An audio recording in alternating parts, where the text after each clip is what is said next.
أهلا بيكم. أنا سامية علوبة.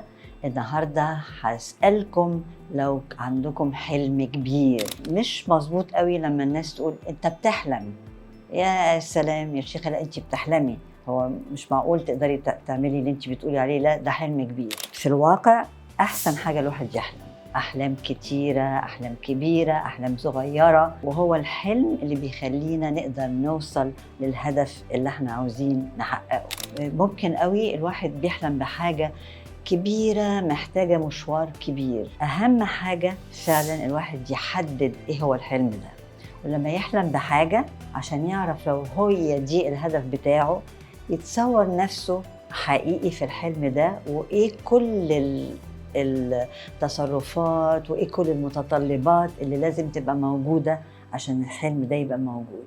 في معظم الوقت الشخص بيحتاج مساعدة من حد متخصص يساعده إنه إزاي يوصل يعرف إيه هو الحلم اللي هو بيحلمه ده، ويساعده إنه يشوف متطلبات التغيير اللي يحصل يا إما في حياته اليومية يا إما في شخصيته عشان الواحد يقدر يوصل للحلم. أوقات لو الحلم كبير زيادة عن اللزوم الشخص المتخصص بيساعد اللي بيحلم إنه يجزأه، يخليه يتدرج، وفي نفس الوقت يبقى الخطوات بتبقى أسهل. مثلا محتاج كذا خطوة عشان أوصل للمرحلة الأولى من الحلم بتاعي. طيب عشان أوصل للمرحلة الأولى الخطوات دي هغير شوية طباع في شخصيتي، هغير الدائرة بتاعتي. طبعا لو أنا شخص محتاج تحفيز أحسن لي قوي إن أفضل قريب من ناس محفزة، لكن لو أنا عايزة أوصل لحلم وأقرب من ناس محبطة كل حاجة، لا يا شيخة ده صعب قوي، ده مش هينفع، يبقى طبعا لا، هيساعدوني إن أنا كمان أحبط. الشطارة إني أصاحب ناس عندها إصرار وهي نفسها شخصيتها محفزة. هبتدي زي ما قلنا مراحل.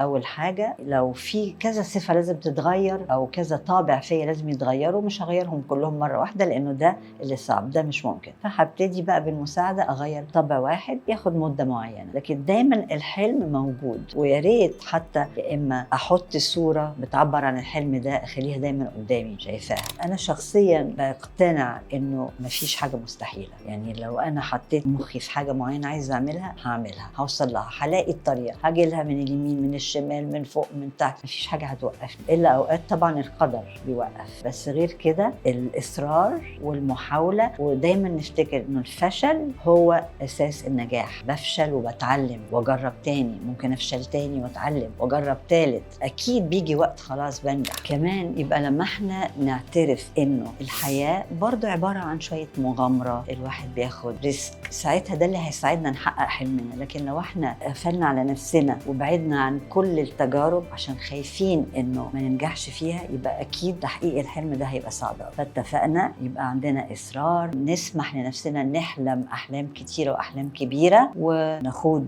مغامرات مختلفة عشان نحقق الحلم. فبما ان كل واحد فينا عنده حلم، ممكن انتوا كمان تقولوا لنا ايه هي الاحلام بتاعتكم سواء صغيرة او كبيرة. ممكن تقولوا لنا كل واحد بيحلم بايه.